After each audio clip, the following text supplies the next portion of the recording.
Bonjour à tous, donc aujourd'hui nous allons étudier les piquages gueule de loup. Qu'est-ce que c'est qu'un piquage de gueule de loup? C'est tout simplement un piquage avec deux diamètres différents. Dans cet exemple, on étudiera un piquage de 33-42 sur du 40-49. Pour ce qui est de centrer le dessin, je vous invite à suivre l'introduction qui explique ceci.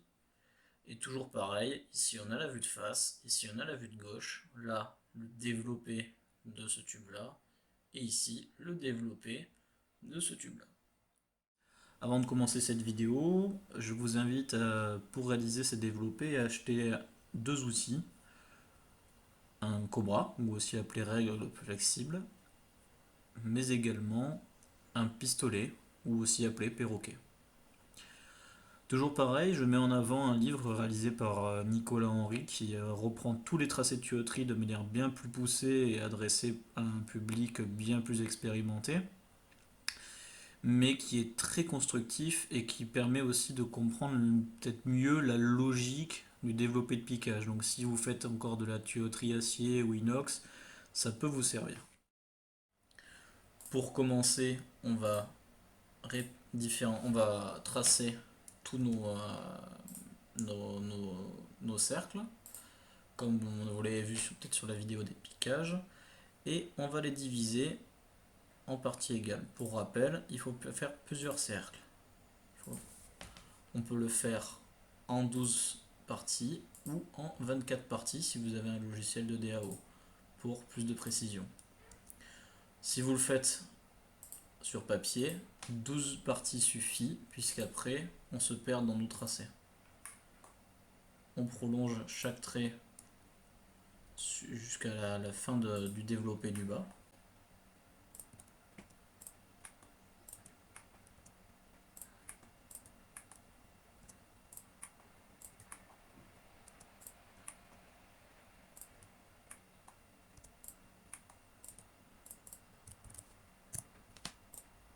Voilà.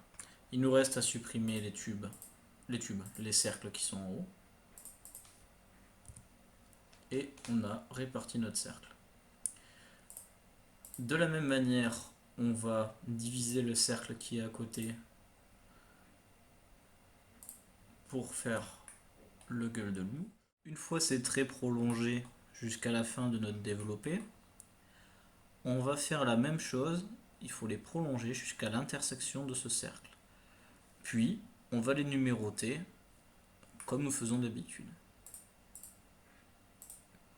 Cette étape est importante puisqu'elle nous permet de visualiser, de pouvoir reporter nos points.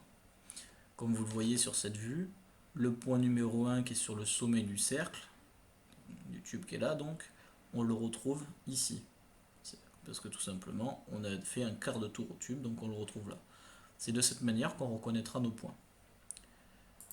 On va, sur cette base, tirer ces traits-là. Ce point-là est le bas du tube qui arrive ici. On le retrouve de face. De la même manière, on va pouvoir suivre les autres.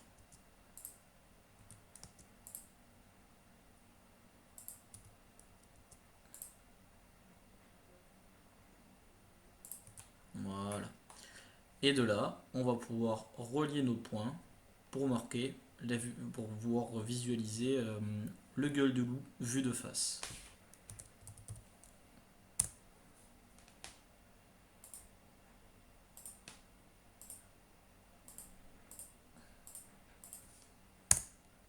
Voilà, ça c'est fait. Alors, ici, la première étape, c'est le périmètre de ce tube-là. Donc on est sur du 49, ce qui fait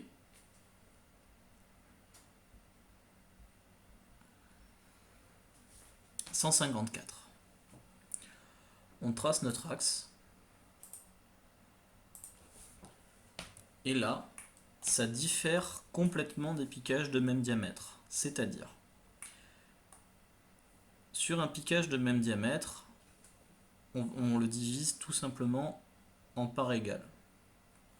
Sur un piquage en gueule de loup, ou des piquages de diamètre différents, c'est plus compliqué. Il va falloir prendre ces mesures-là.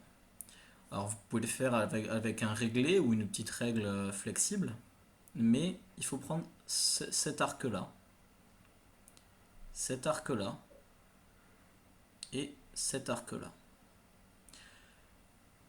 Sur mon ordinateur, j'ai un outil qui me permet directement de m'informer de la longueur de ces arcs. Je fais le calcul et je reviens vers vous. Vous voyez cet arc-là, en fait ce que j'ai fait, c'est que je l'ai divisé en deux. J'ai pris que cette partie-là et j'ai mesuré cette côte-là, cette côte-là, cette côte-là. On les retrouve ici, nos côtes. Donc qu'est-ce que ça veut dire? C'est-à-dire que là, on a le premier 10,85. Donc de notre axe, on reporte 10,85 de chaque côté.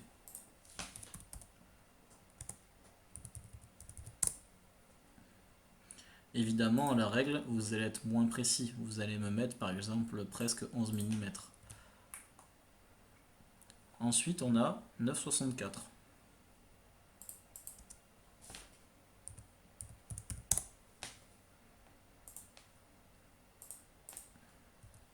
Et pour terminer, on a 4,73.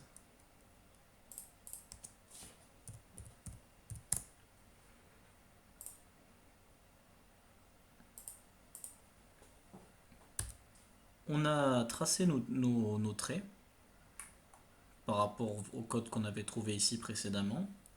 Et maintenant, on va numéroter tout le côté de manière à retrouver nos points, tout simplement, qu'on peut lire ici.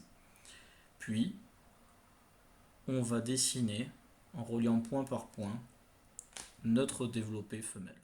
Donc ça y est, j'ai numéroté tous mes numéros. Le point 1 commence d'ici, 1, 2, 3, 4. Le point 4 des deux côtés, c'est le même.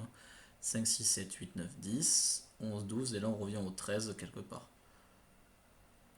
Maintenant, il ne nous reste plus qu'à faire le développé mâle. Le développé mâle, c'est très simple. On divise notre périmètre par 12. Donc là, on fait un trait de 120, comme d'habitude. Peu importe l'angle, on relie. On cale notre équerre ici, le long. On place notre règle le long de l'équerre. On plaque bien. Et de là, on trace nos parallèles tous les 1 cm de manière à répartir ça. Je vous montre tout de suite le résultat.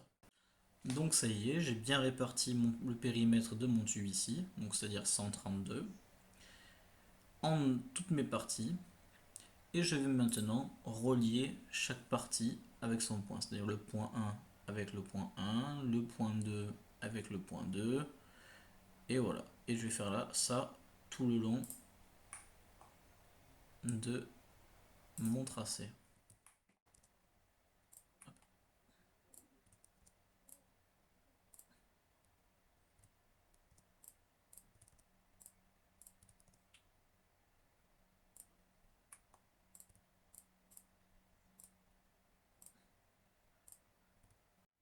Voilà, tous nos traits sont reliés et j'ai plus qu'à prolonger chaque intersection.